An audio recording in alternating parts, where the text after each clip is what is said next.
Good afternoon Shreyanshi madam, नमस्ते sir. फटाफट comment करें good afternoon sir, Radhe Radhe sir, Radhe Radhe madam, Radhe Radhe. Miss you श्लोक भाई, हाँ मिस यू श्लोक भाई। चलिए कौन है सर, कौन है सर? बहुत लोग हैं श्लोक बाबू, किसको आप जानना चाहते हैं आप बताएं। चलिए please come to the point और आज हमारी बात को तल्लीन होकर के सुने। सर मैं गला फाड़ के कह रहा हूँ, जूनियर असिस्टेंट की वैकेंसी आने वाली है प्यारे। Hindi reasoning important role play कर रही होगी और आज ये पीडीएफ हम आपको आपके पर्सनल नंबर पर प्रोवाइड करा देंगे प्यारे। और वहीं से इसको आज तक मैंने जो कुछ भी पढ़ाया इसको 2 से 3 बार रिवाइज कर देना। ये आज हिंदी में मैं वही टॉपिक पढ़ा रहा हूँ जिसकी वर्तमान में डिमांड है। मिस यू, अभी आप हमारा दिल, हाँ आप हमारे दिल में हो, बिल्कुल बिल्कुल। 2738 नमस्कार, जय हिंद, वंदे मातरम।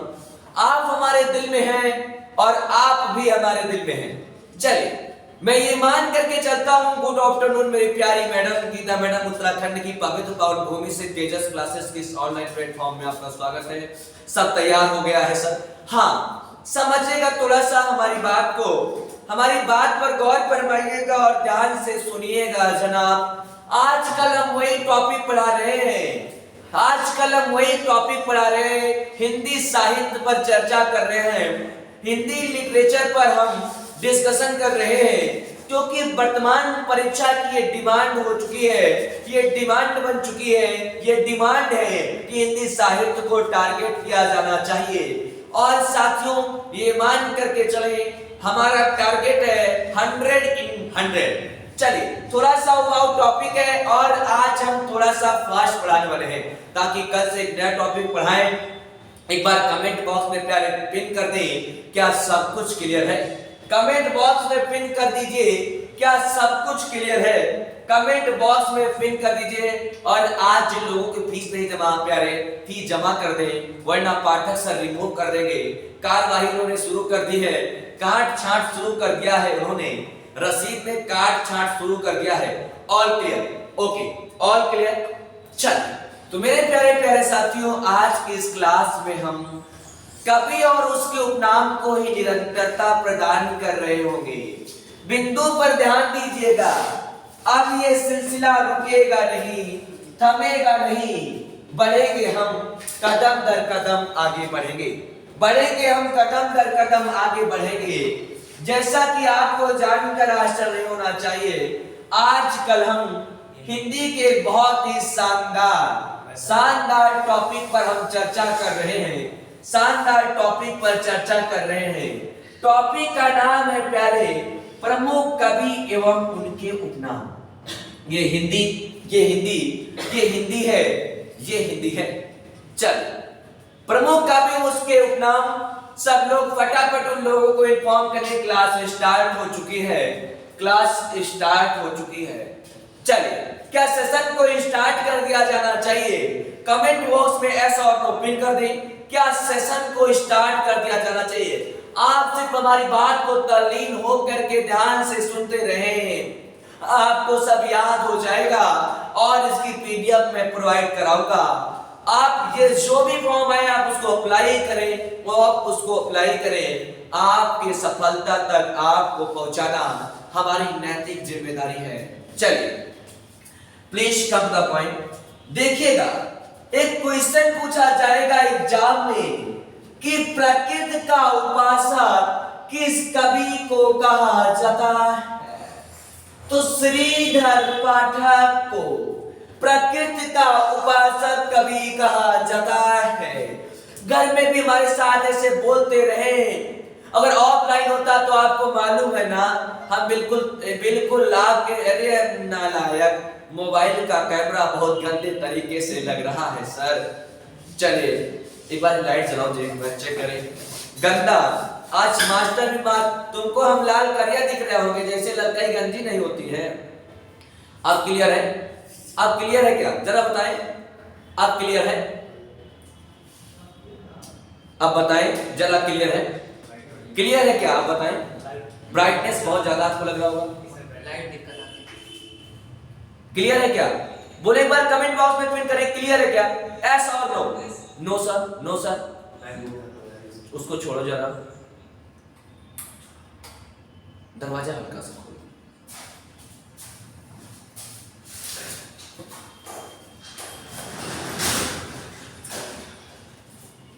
अब क्लियर है? कमेंट बॉक्स में पिन करें प्यारे, क्लियर है क्या? क्लियर है? ओके क्लियर, चल ओके क्लियर, यस। चल please come the point. Exam में प्रश्न पूछा जाएगा कि प्रकृति का उपासक कवि किसे कहा जाता है? घर में भी बोलते रहे हमारे साथ कि श्रीधर पाठक को प्रकृति का उपासक कवि कहा जाता है। श्रीधर पाठक को प्रकृति का उपासक कवि कहा जाता है। ऐसे घर में आप बोलते रहे कि श्रीधर पाठक को प्रकृति का उपासक कवि कहा जाता है।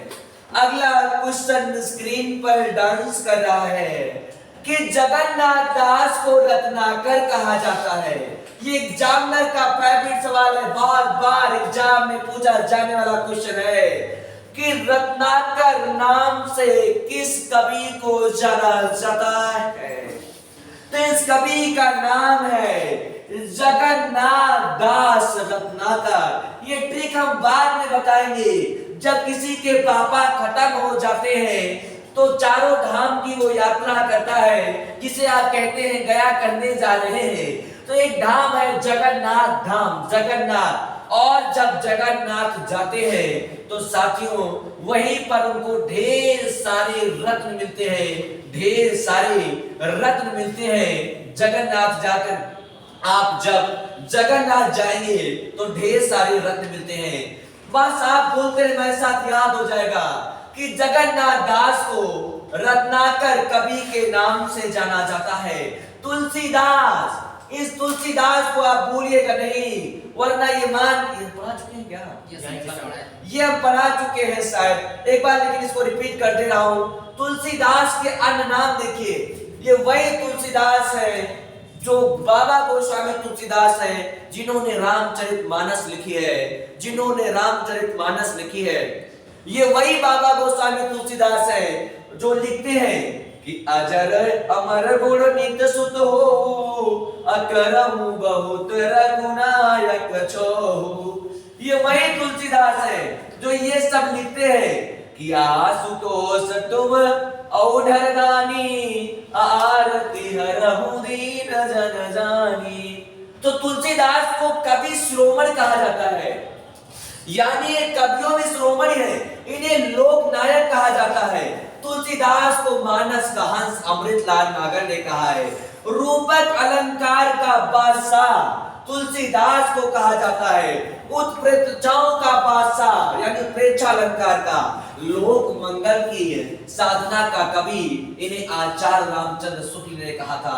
तुलसीदास को जरूर याद करें, ये सब शायद हम पढ़ा चुके हैं, थोड़ा सा आगे पढ़ेंगे। वैद्यनाथ मिश्र से पढ़ना है, please come to the point. Vaidyanath Mishra को नागार्जुन, यात्री, बाबा, ठक्कर मिश्र। अब थोड़ा फास्ट पढ़ाएंगे आज, माफ कीजिएगा आज फास्ट पढ़ाएंगे थोड़ा सा। आज हम पीडीएफ देंगे इसकी। वैद्यनाथ मिश्रा को नागार्जुन कहा जाता है, इन्हें यात्री कहा जाता है, इन्हें बाबा कहा जाता है। वैद्यनाथ मिश्रा को ठक्कर मिश्र कहा जाता है। एक बार रिवर्स में बोल दे कि ठक्कर मिश्र वैद्यनाथ को कहा जाता है। बाबा वैद्यनाथ, दो बार बोलो, बाबा वैद्यनाथ, यात्री वैद्यनाथ और नागार्जुन। नागार्जुन इन वैद्यनाथ के उपनाम हैं। वाल्मीकि को आदि कवि कहा जाता है, वाल्मीकि को आदि कवि कहा जाता है। सुनते रहे हमारी बात को, अगर ऐसे बोलते रहे। हाँ, ये ढक्कन नहीं, ये ठक्कर है, ठक्कर, माफ कीजिएगा, ठक्कर, ठक्कर में से समझिएगा, प्लीज कम द पॉइंट। और हे प्यारे, गौर फरमाइएगा, सुने बस। नंददास को जड़िया कवि कहा जाता है। ये अष्टछाप के कवियों में से एक है नंददास। नंददास को जड़िया कवि कहा जाता है। घर में बोलते रहे कि नंददास को जड़िया कवि कहा जाता है। और समझिएगा प्यारे, त्र्यंबकयम वीर राघवाचार्य, राघवाचार को रंगे रागों के नाम से जाना जाता है। क्लियर? समझ गए? आज इसको घर में पढ़ना ही है कि त्र्यंबकम वीर राघवाचार, इसकी हम ट्रिक बताएंगे लेकिन लास्ट में और आप ये मान करके चले, ये वही टॉपिक है जो एग्जाम में आपको एक्स्ट्रा नंबर दिलाएंगे, क्योंकि ये पढ़ने में अच्छे नहीं लगते। लेकिन इनसे मोहब्बत करो, मोहब्बत करना है तो किताबों से करो, बेवफा भी निकलेगी जनाब तो मुकद्दर बना के छोड़ेगी। समझेगा? त्र्यंबकम वीर राघवाचार को रंगे रागों के नाम से जाना जाता है। आगे बढ़ चलते हैं प्यारे, ये बहुत इंपॉर्टेंट है कि श्याम सुंदर दास को बाबू साहेब कहा जाता है। ये वही श्याम सुंदर दास है जिन्होंने बालकृष्ण भट्ट को हिंदी का स्टील कवि कहा है। गौर फरमाइएगा, श्याम सुंदर दास को बाबू साहब कहा जाता है। अगला सवाल और इंपॉर्टेंट है, फर कर बोलूंगा। मनु भंडारी को महेंद्र कुमारी के नाम से जाना जाता है।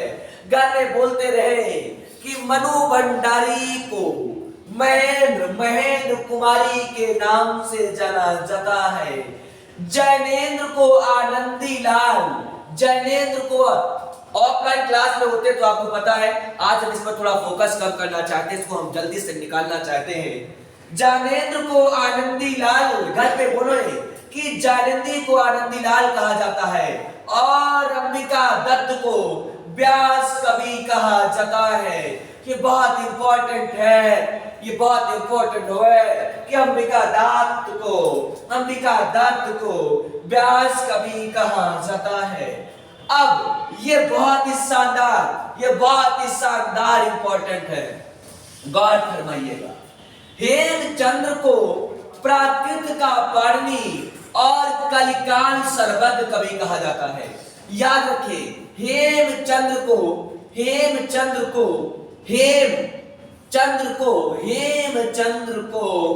कलिकाल सर्वज्ञ कवि कहा जाता है। हेमचंद्र को प्रकृति का पाणिनि कहा जाता है। हेमचंद्र को प्रकृति का पाणिनि कहा जाता है। करेक्ट? और हेमचंद्र को ऐसे घर में भी बोलते रहे हमारे साथ कि हेमचंद्र को कलिकाल सर्वज्ञ कवि कहा जाता है। ये वही चीज है, इनको गर्म पानी के साथ लेना है। हे प्यारे, अब हम आगे बढ़ेंगे। ये इंपॉर्टेंट नहीं आपके लिए, इन्हें अपभ्रंश का पाणिनि कहा जाता है। ये इंपॉर्टेंट नहीं है, ये नेट जेआरएफ टीजीटी पीजीटी वालों के लिए है। आप इसको चाहे तो स्किप भी कर सकते हैं। अगला सवाल साथियों, ये बहुत इंपॉर्टेंट है। कवि देव, इनका नाम है कवि देव। देव को उपमा का बादशाह कहा जाता है। ये वही उपमा है, उपमा अलंकार आपको मैं पढ़ा चुका हूं कि सीता का मुख चंद्रमा के समान है। अच्छा, एक लाइन पढ़ दे रहा हूं, अलंकार बता देना कि मार दिया जाए कि छोड़ दिया जाए, बोल तेरे संग क्या सलूक किया जाए। कौन सा अलंकार है? कि मार दिया जाए कि छोड़ दिया जाए, बोल तेरे संग क्या सलूक किया जाए। इलाहाबाद का एक मुस्लिम भाइयों का इलाका है गंगागढ़, माफ कीजिएगा अल्लाहपुर। वहां पे रमजान का पवित्र महीना चल रहा होता है। एक नायिका चंद्रमा को देखने के लिए छत पर निकलती है तो नायक नायिका को देख करके कहता है कि यूं न निकला करो तुम छत पर सज समझ कर, वरना लोग रोजा तोड़ देंगे तुम्हें चांद समझकर। यूं न निकला करो तुम छत पर सज समझ कर, वरना लोग रोजा तोड़ देंगे तुम्हें चांद समझकर। प्रस्तुत पंक्ति में कौन सा अलंकार है? कमेंट बॉक्स में पिन कर दिया जाना चाहिए। संदेह अलंकार सतीश भारती कह रहा है। चलिए आगे। बुद्धसेन को बोधा कहा जाता है। ये आपके एग्जाम के लिए इंपॉर्टेंट नहीं है, टीजीटी पीजीटी। आप हमसे हिंदी पढ़ रहे हैं, ये मान के चले कि UPSC, CSC, state PCR, bank, SSC, railway, CAT, MAT, super TET, एटीग्रेड, टीजीटी, पीजीटी, हवलदार, चपरासी, खलासी, ग्रुप डी, गैंगमैन, कहीं कुछ नहीं बचेगा। कोई एग्जाम धूमधाम से दीजिएगा, कभी कोई तनाव नहीं आएगा, कभी कोई तनाव नहीं आएगा। चलिए please come to the point. ये भी आपके लिए इंपॉर्टेंट नहीं है। धनपाल को सरस्वती कहा जाता है, धनपाल को सरस्वती कहा जाता है, इंपॉर्टेंट नहीं। अगला साथियों, ये क्या लिखा है रे, रिपीट हो गया है, ये हेमचंद्र लिखा है। ये हेमचंद्र को, ये इंपॉर्टेंट है, पढ़ा चुका हूं। हेमचंद्र को प्रकृति का पाणिनि और कलिकाल सर्वज्ञ कवि कहा जाता है। क्लियर? आगे आगे ये भी पढ़ा चुका हूं, समझिएगा, बहुत इंपॉर्टेंट है प्यारे आपके एग्जाम के लिए। नंददास को गड़िया और जड़िया कवि कहा जाता है। नंददास को गड़िया और जड़िया कवि कहा जाता है। घर में ऐसे ऐसे बोले, भाभी वाले रूम में घुस के बोलो कि नंददास को गड़िया और जड़िया कवि कहा जाता है। समझिएगा। अगला सवाल स्क्रीन पर है, ये भी पढ़ा चुका हूं कि बद्री नारायण चौधरी को प्रेम घन या अप्र के नाम से जाना जाता है। ये टॉपिक मैं आपको इसीलिए पढ़ा रहा हूं ताकि हमारा टारगेट है हिंदी में 100 in 100, 100 in 100, 100 in 100। गला फाड़ फाड़ कर ये राजा कहेगा हमें 100 से कम कुछ भी नहीं चाहिए, क्योंकि मेरे पास खोने के सिवाय पाने के लिए कुछ भी नहीं है। इसलिए मान के चलना हमें अब कुछ खोना नहीं है, अब हम सिर्फ पाने के लिए ही लड़ेंगे, अब हम सिर्फ पाने के लिए ही लड़ेंगे, ये मान करके चलना। और मैं रोज कहता हूं कि वही चीज पढ़ेंगे जो लोग नहीं पढ़ते। वह पद पति पतिता क्या जिस पद पर बिखरे सूल न हो, अन्नाभिक की तह परीक्षा क्या यदि धाराएं प्रतिकूल न हो। हम इन्हीं प्रतिकूल धाराओं में अपनी नाव चलाएंगे, हम इन्हीं प्रतिकूल धाराओं में अपनी नाव चलाएंगे, हम इन्हीं प्रतिकूल धाराओं में अपनी नाव चलाएंगे। एक सेकंड,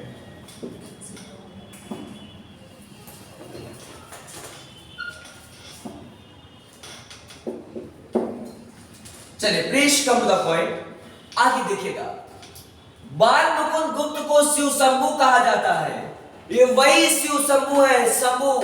हम आपको बताना टाइम बर्बाद होगा, बताऊंगा कि शंकर जी के पर्याय कितने हैं। कभी ने शंकर कहा गया, कभी ने शंभु कहा जाता है। ये वही शंकर है जो बाबा गोस्वामी तुलसीदास श्री रामचरितमानस में लिखते हैं कि मर्यादा पुरुषोत्तम भगवान श्री रामचंद्र को भी शंकर जी प्रिय थे, और उन्होंने रामेश्वर में शंकर जी की खुद से स्वयं भगवान होकर के भगवान की कृपा देखिए, महिमा देखिए, और भगवान का बखान कर रहे हैं। बाबा गोस्वामी तुलसीदास ने रामचरितमानस में लिखा भी है कि लिंग थापु विदवती कर पूजा, अशिव समान प्रिय मोहि न दूजा। Please come to the point.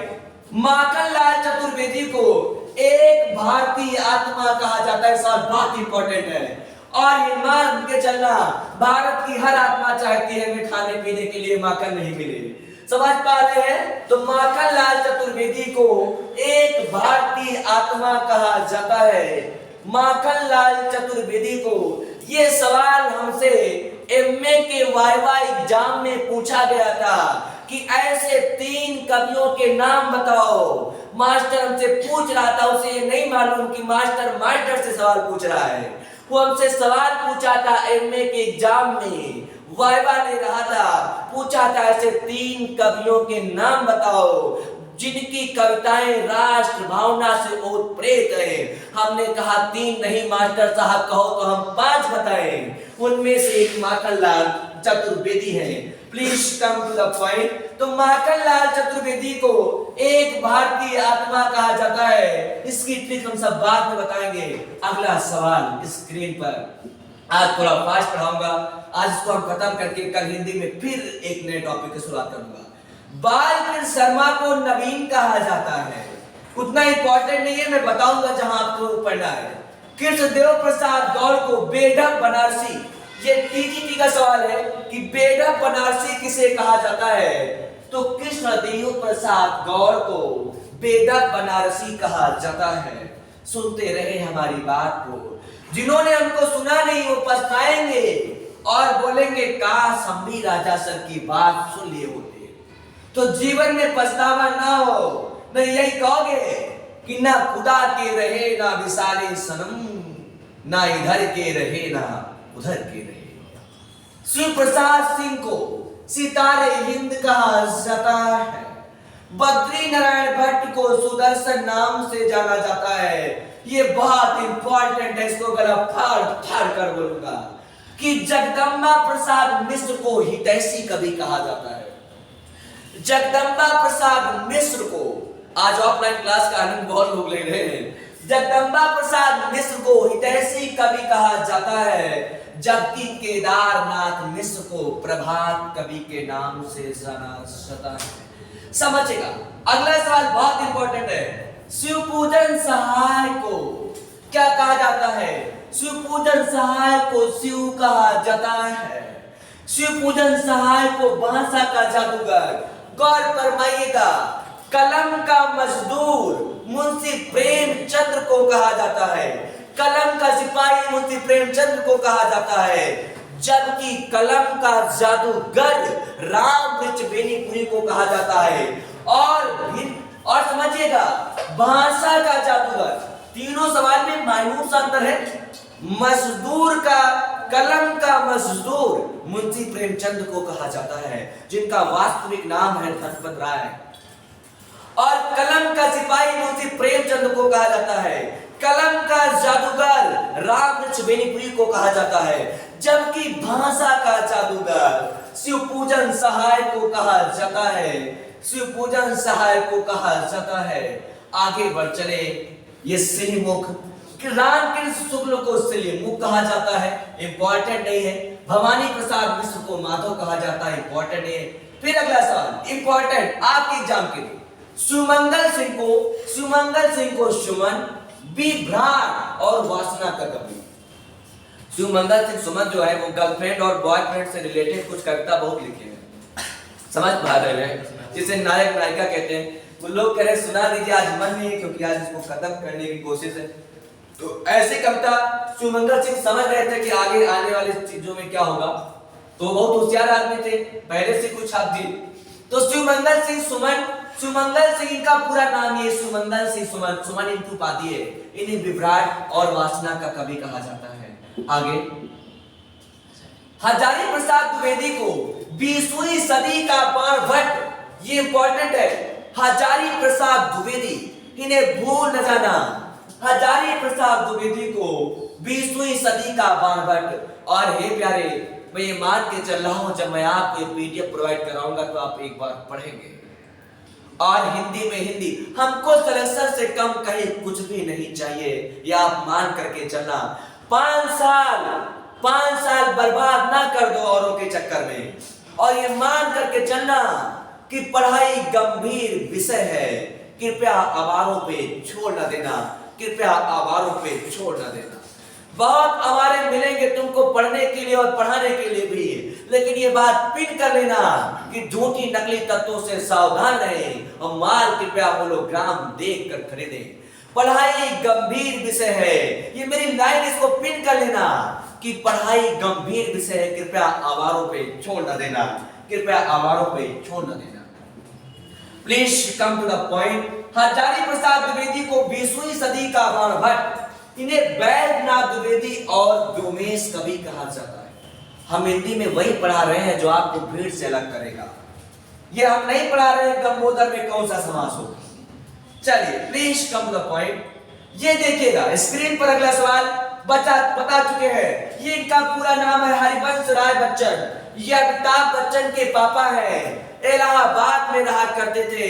Allahabad की गंगा की जो गंगा नदी की पवित्र पावन मिट्टी से खेला करते थे। हरिवंश राय बच्चन ये अमिताभ बच्चन के पापा है और अमिताभ बच्चन के लड़के का नाम मैंने लोग जरूर जानते होंगे, अभिषेक बच्चन। इन्हीं की रचना है, इन्हीं का निर्माण, फिर का आह्वान, फिर अबा उठी आंधी के नम्मे छा गया सहसा अंधेरा, अब्दुल दूसर बादलों ने भूम को इस भांति घेरा। तो हरिवंश राय बच्चन भैया, बच्चन इन्हें कहते हैं बच्चन। अगर बच्चन समझ लेना पगला कहीं का। हरिवंश राय को क्वेश्चन एग्जाम में पूछा जाएगा, एक फेवरेट क्वेश्चन है एग्जामिनर का, कि बच्चन कवि के नाम से किसे जाना जाता है, तो हरिवंश राय बच्चन को, हरिवंश राय बच्चन को। और इन्हें जनता के बीच क्या कभी भी कहा जाता है, हरिवंश राय बच्चन को। अगला सवाल रिपीट हो रहा है। टाइपराइटर भी हमारा बहुत कलाकार है, टाइप करते समय ये नहीं देखता है कि कौन सा सवाल रिपीट हो रहा है। अगला देखिएगा, अब मन्नू अनक को शबनम कहा जाता है। ये पड़ोस वाली शबनम न समझ लेना, हाँ कि हमारी शबनम है, समझिएगा। अब मन्नू अनक को शबनम कहा जाता है, शबनम। आगे देखिएगा, ये इंपॉर्टेंट है। वासुदेव सिंह, ये आपके लिए उतना इंपॉर्टेंट नहीं है। ये सवाल एक बार शायद यूपी ट्रिपल एससी की एग्जाम में पूछा गया है, किसी एग्जाम में पूछा गया, याद नहीं आ रहा था। अवध का किसान कवि, अवध का किसान कवि किसे कहा जाता है, तो अवध का किसान कवि वासुदेव सिंह को कहा जाता है। ये वही अवध है, आपको पता है ना कि 15 अगस्त 1947 को जब हमारा भारत देश आजाद हुआ था, तो देश की आजादी के पहले हमारा भारत देश 552 से अधिक देशी रियासतों में बटा हुआ था, समझ पा रहे हैं। और फिरंगियों ने हमारे देशवासियों से, हिंदुस्तानियों से कहा था कि जो लोग पाकिस्तान के साथ जाना चाहते हैं पाकिस्तान के साथ चले जाएं, और जो लोग इस हिंदुस्तान में रहना चाहते हैं वो हिंदुस्तान में रह ले, और जो लोग स्वतंत्र राज्य या देश की घोषणा करना चाहते हैं वो स्वतंत्र राज्य या देश की घोषणा कर ले।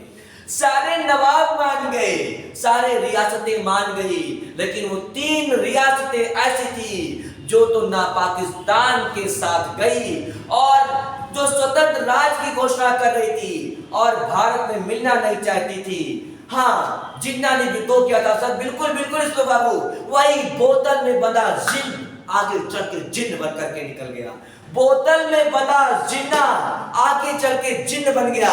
ये वही जिन्ना जिसे देश से, हिंदुस्तान से प्रेम था, लेकिन इसकी भावनाओं में आग लग गई और ये अलग पाकिस्तान की बात कर रहा था।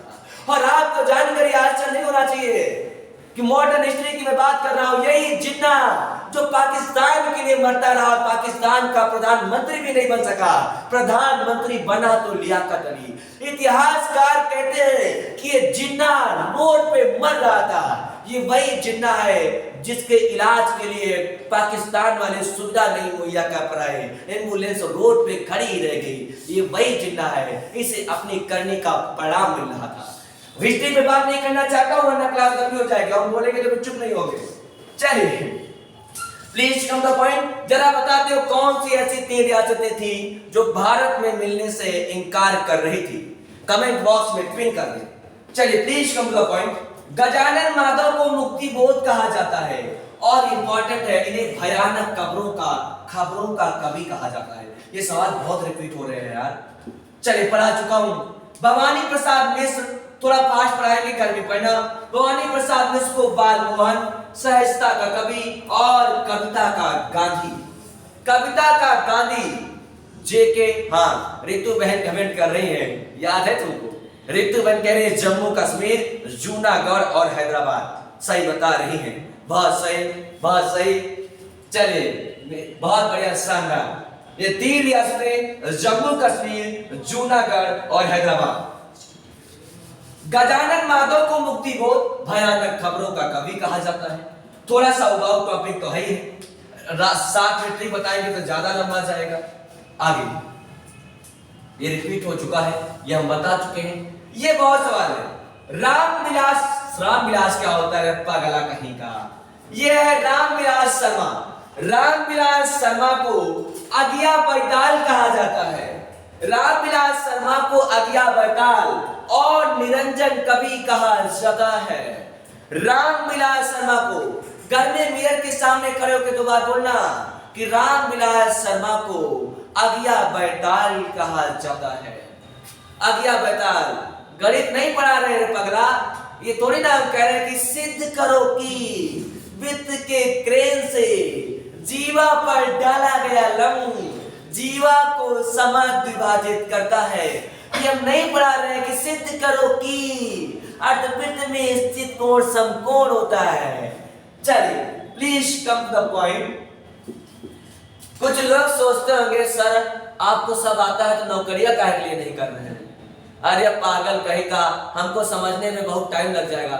6 महीना अगर हमारे बगलियों लेटोगे ना तब भी नहीं समझ पाओगे हम क्या है। अगर एक रजाई में दोनों लोग मुंह ढाक के हम सोए ना बाबू, तब हमका न जान पाई हो, सवेरे यहो न पता लगे कि किसके बगल में सोए थे। हमको समझने में टाइम लगता है बाबू।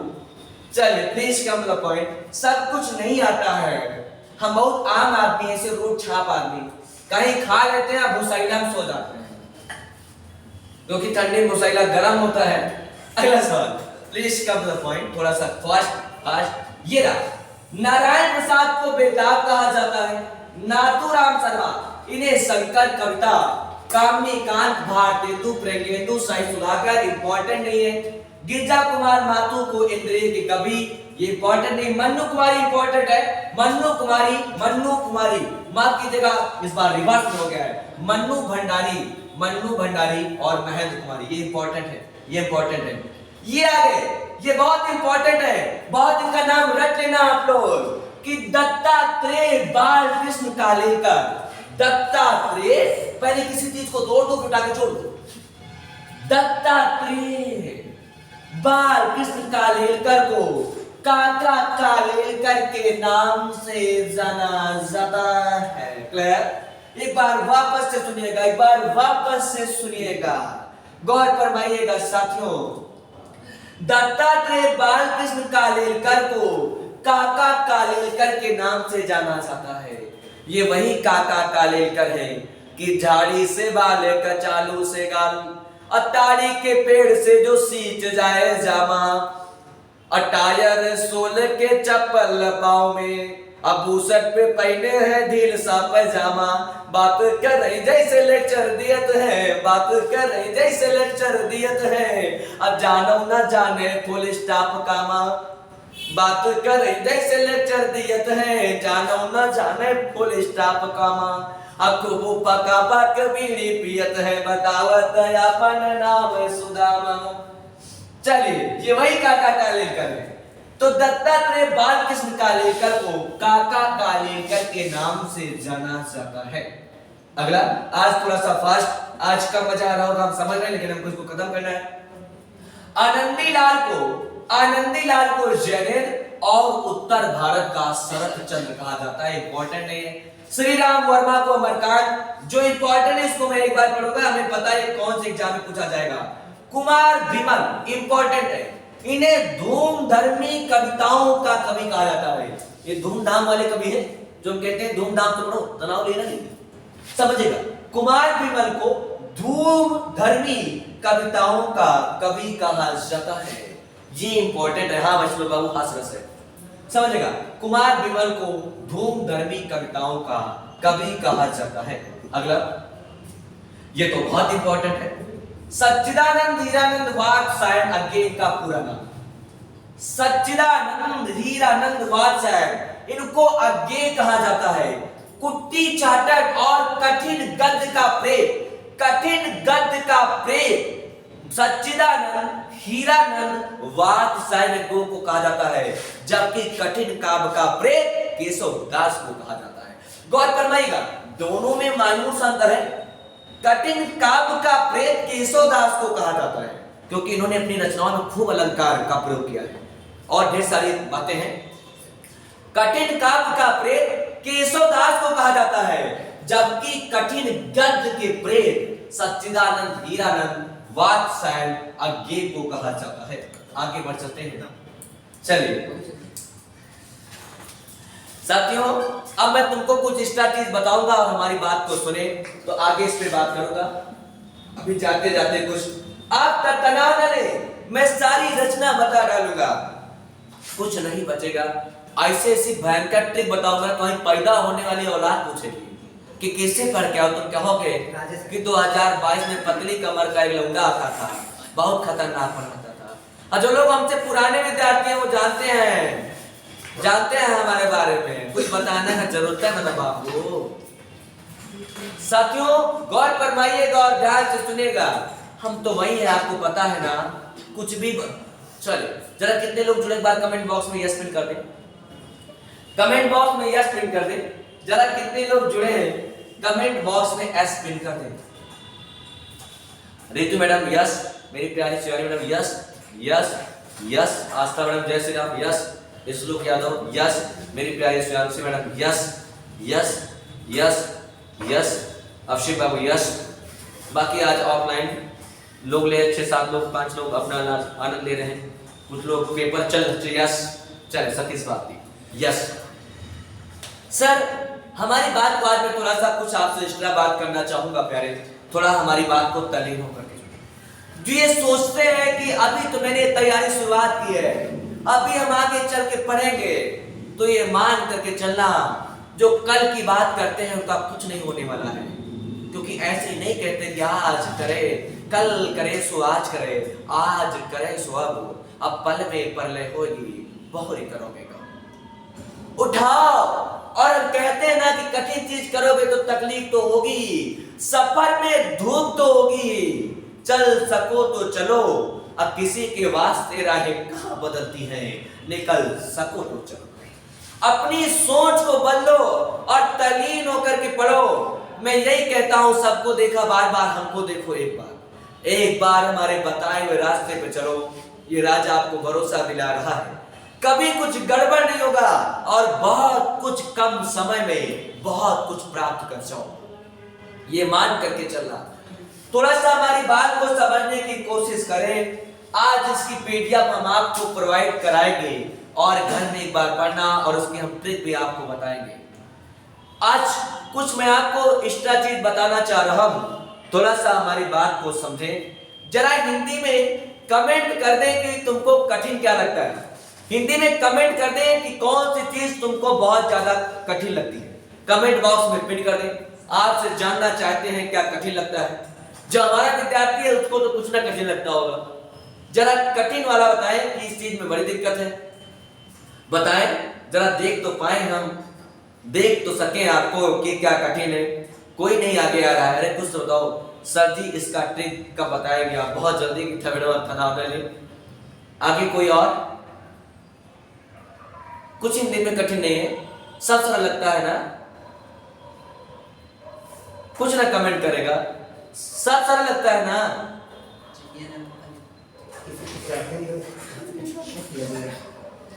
चलो, अरे श्लोक बाबू आपको क्या कठिन लगता है, श्लोक बाबू आप बता दीजिए आपको क्या कठिन लगता है। उत्तर प्रदेश पढ़ाइए, हाँ आप तनावना ने उत्तर प्रदेश पढ़ाएंगे। आज देखो मूंगफली के साथ हम थोड़ी सी चटनी दे रहे हैं, अब देखिए आज यही कर देते हैं, मूंगफली के साथ, कोई नोट से मत होना, मूंगफली के साथ थोड़ी सी हम आपको चटनी, लॉजिकल एनालिटिकल रीजनिंग टफ लगता है, ठीक है शिवानी मैडम आप परेशान ना हो, बहुत जल्दी इस सिलसिला में शुरू कर दूंगा। Statement, assumption statement and conclusion statement and argument, course of action, ascertain and result, decision and making, cause and effect, कथन और पूर्वधारणा, कथन एवं निष्कर्ष, कथन एवं तर्क, कथन एवं कार्रवाई, निर्णय क्षमता, कारण और प्रभाव, सब खत्म कर देंगे। Yes sir, logical analytical reasoning tough लगता है, ठीक है, बहुत जल्दी मैं उसको शुरू करूंगा। जरा अच्छा आप लोग बताएं, जरा आप लोग बताएं, हुमायूं का मकबरा कहां स्थित है, हुमायूं का मकबरा कहां स्थित है, कमेंट बॉक्स में बताएं। शाहजहां का मकबरा, शाहजहां इनका मकबरा कहां स्थित है, कमेंट बॉक्स में बताएं। अकबर का मकबरा कहां पर स्थित है, कमेंट बॉक्स में बताएं, कमेंट बॉक्स में बताएं, कमेंट बॉक्स में बताएं अकबर का मकबरा कहां पर स्थित है। थोड़ा छोटा लिखेंगे ताकि आज हम बहुत कुछ आपको बता ही दें।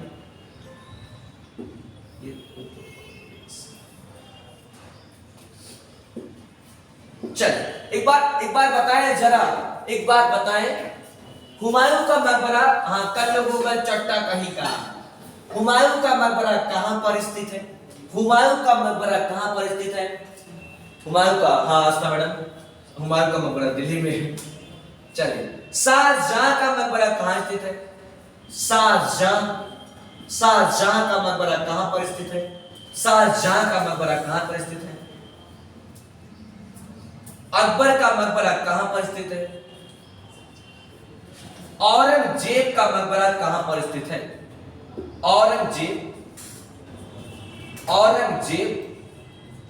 का मकबरा कहां पर स्थित है? और जहांगीर का मकबरा कहां पर स्थित है? जहांगीर का मकबरा कहां पर स्थित है? जहांगीर। ये मूंगफली के साथ चटनी भी दे रहे हैं।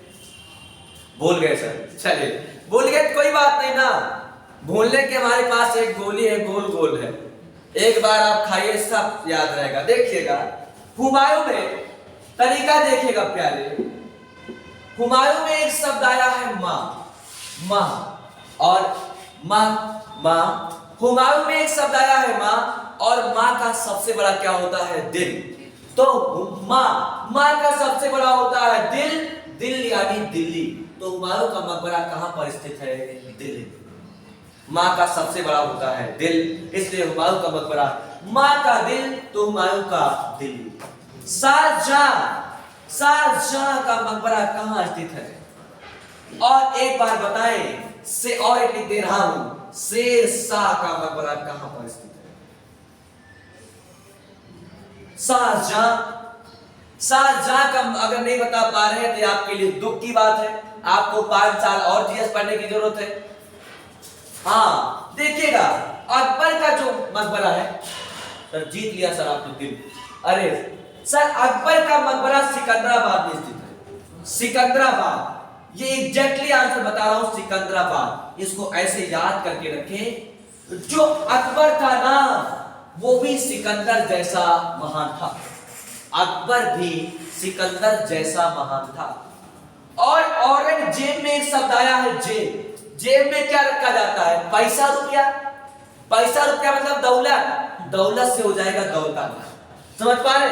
जेब में क्या रखा जाता है? पैसा रुपया। पैसा रुपया का मतलब है दौलत, तो ये हो जाएगा दौलताबाद। दौलताबाद। अकबर का मकबरा, माफ कीजिएगा, औरंगजेब का मकबरा कहां स्थित है? दौलताबाद में। समझ। एक और मैंने लिखा था शेरशाह। शेरशाह का मकबरा कहां पर स्थित है? शेरशाह, एक शब्द आया है शेर। अगर तुम्हारे सामने शेर आ जाए तो तुम क्या कहोगे? आओ निपट ली। गली का कुकुर देख ले तो ऐसे भागा जो जैसे बिलाल, और शेर देख के तुम रुकोगे? जैसे शेर देख के कहोगे ओ भाई गॉड सासाराम, ठीक है कहेंगे सासाराम राम राम राम, शेर भागोगे तो सासा यानी सासाराम, कहोगे अरे राम राम सासे रुक जाएंगे, शेर को राम राम राम राम। तो शेरशाह का मकबरा स्थित है सासाराम में। कहां पर स्थित है? सासाराम में। एक क्वेश्चन बताए, चेचक किसकी वजह से फैलता है? चेचक किसकी वजह से फैलता है? जुकाम किसकी वजह से फैलता है? खसरा किसकी वजह से फैलता है? मस्तिष्क ज्वर किसकी वजह से फैलता है? मस्तिष्क ज्वर, चेचक, पोलियो और एक सेकंड, इसको मैं थोड़ा सा एक सेकंड हटाओ इसको, एक वो बनाओ, छोड़ बस। बैक्टीरिया सर, ये स्लो बाबू इतना मारेंगे ना कबूतर कहीं का, बैक्टीरिया बता रहा है ये, हमसे नहीं पढ़ा है तू गंदा इलाका कहीं का।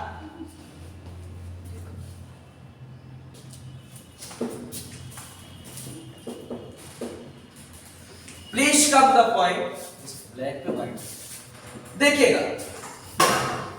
चेचक किसकी वजह से फैलते हैं? चेचक, जुकाम, खसरा, मस्तिष्क ज्वर,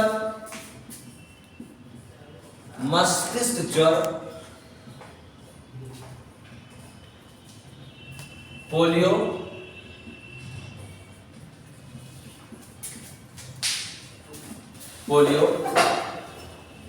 रेबीज और एड्स। ये सारी बीमारियां किस कारण फैलती हैं? जुकाम, चेचक, जुकाम, खसरा, मस्तिष्क ज्वर, पोलियो, रेबीज, एड्स। हमेशा एक दो क्वेश्चन यहां से पूछ लिए जाते हैं। ये जो हमारे पुराने विद्यार्थी वो सब लोग बता दे रहे हैं। ये प्यारे सारे की सारी बीमारियां वायरस से फैलती है। किससे फैलती है? वायरस से। किससे फैलती है? वायरस से। ये सारी की सारी बीमारियां वायरस से फैलती है। ये सारी की सारी बीमारियां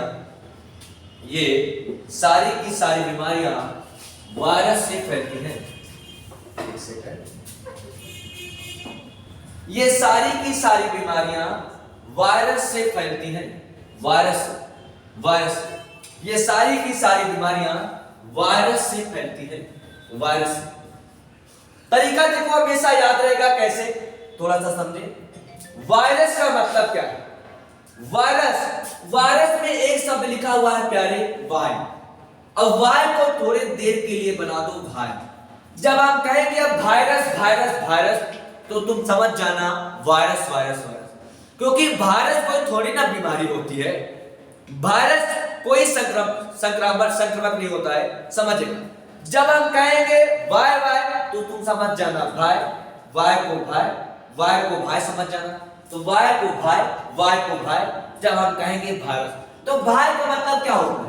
भाई का मतलब होता है भाई। भाई का मतलब भाई। जब हम कहेंगे वाय तो समझ जाना वाय। जब हम कहेंगे भाई यानी भाई, तो तुम क्या समझोगे? वायरस। तो भाई कैसे होते हैं? आजकल भाई चाचा का भाई यानी चेचक, काम का भाई यानी जुकाम, खास भाई यानी खसरा, मस्त भाई यानी मस्तिष्क ज्वर, पीलो भाई यानी पोलियो, रेबीज भाई और यकदस भाई। घर में बोलो ऐसे कि चाचा का भाई, काम का भाई, खास भाई, मस्त भाई, पीले भाई, रेबीज भाई, यकदस भाई। ठीक है? कैसे बोलेंगे कि चाचा का भाई? ऐसे बोलिए, प्लीज कम द पॉइंट। चाचा का भाई यानी चेचक, बोल दो हमें। चाचा का भाई, काम का भाई यानी जुकाम, खास भाई यानी खसरा, मस्त भाई बहुत सही मस्तिष्क ज्वर, पीलो भाई पोलियो, रेबीज भाई यानी रेबीज ही कुत्ता काटने वाली, एडस भाई एडस, वायरस भाई यानी वायरस, और वायरस का मतलब वायरस। एक बार बोल दे, चाचा का भाई, काम का भाई, खास भाई। घर में से बोलो कि चाचा का भाई, काम का भाई, खास भाई, मस्त भाई, पीले भाई, रेबीज भाई, जगदस भाई। एक दिन हम बैठ के बता देंगे। एक बार बोले कि घर पे बोल दो, एक बार ये बोल दो ना प्लीज, बोल दो यार, बोल दो ना। ऐसे बोलना है कि चाचा का भाई, काम का भाई, खास भाई, मस्त भाई, पीले भाई, रेबीज भाई, जगदस भाई। सब लोग घर में बोलो ईमानदारी से, बोल रहे नहीं, कमेंट बॉक्स में यकीन करो। ऐसे घर में बोलो कि चाचा का भाई यानी चेचा, काम का भाई यानी जुकाम, खास भाई यानी खसरा, मस्त भाई यानी पीलो भाई यानी पोलियो। कैमरा के सामने लाइट बंद कर दिया जाए, ऐसा कैमरा डीम लाइट हो जाता है। Okay sir. और खास भाई मतलब खसरा। एक बार बोले, कितने लोग घर में बोल रहे हैं? बिल्कुल ईमानदारी के साथ बताएं। यस, झूठा ना टाइप करना, झूठा टाइप करोगे तो हम माफ नहीं करेंगे, बाकी नहीं बोलना है। शिवानी मैडम मेरी प्यारी शब्दों करिए जी, बोल रहा हूं। अभिषेक कह रहा है यस। एक बार फटाफट यस करें जो बोल रहे यस। आप कुछ झुकेगा नहीं, सीरीज लॉन्च कीजिए हिंदी में टॉप 1000 पर, ठीक है? कुछ मैडम तो आप पहले ही बुला लिया था क्लासिक। यस। चाचा का भाई, काम का भाई, खास भाई, गीता मैडम यस। चलिए एक बार और आज घर में बोल देना कि चाचा का भाई, काम का भाई, खास भाई, मस्त भाई, पीले भाई, रेबीज भाई, एकदस भाई। राष्ट्रीय खेल की लाइट पढ़ के चला जा रहा हूं। आदित्य ये समस्या को दूर करने गए कि जब स्पेन में हुई सांड की लड़ाई, या देख अमेरिका ने बेसबॉल अपनाई, जब कान में लगा ठंडा, तब इंग्लैंड और ऑस्ट्रेलिया ने उठा लिया डंडा, रूस ब्राजील फूट कर रोया, और यह देख भारत पाकिस्तान को हंसा। जब स्पेन में हुई सांड की लड़ाई यानी बुल फाइट, स्पेन का राष्ट्रीय खेल है सांड की लड़ाई, जब स्पेन में स्थान की लड़ाई आते हैं अमेरिका ने बेसबॉल में लड़ाई नहीं छोटा डर गया कर नाना भैया ये खेल रहे अब तो बेसबॉल ठीक है तो अमेरिका का राष्ट्रीय खेल हो जाएगा बेसबॉल बस जब स्पेन में स्थान की लड़ाई आते हैं अमेरिका ने बेसबॉल भाई जब कान में लगा ठंडा यानी कनाडा अब आगे बाद में एक्सप्लेन करेंगे आगे क्लास होनी है तो चलिए मेरे प्यारे प्यारे साथियों नमस्कार मैं पंडित अमरदीप राजा आज के लिए आप लोगों से लेता हूं विदा तब तक के लिए bye bye have a nice day take care of you जाते जाते बोलते जाएं कि चाचा कबाई काम कबाई खास भाई मस्त भाई केले भाई रेतित भाई अगदस भाई चाचा कबाई काम कबाई आज से मैंने लोग बर्तन धुलना ऐसे बोला ऐसे धुलना चाचा कबाई काम कबाई खास भाई मस्त भाई केले भाई रेतित भाई अगदस भाई चलिए थैंक यू जो लोग हमारे साथ लास्ट तक जुड़े रहे मां वीणा वादियों का कल्याण करें शुक्रिया।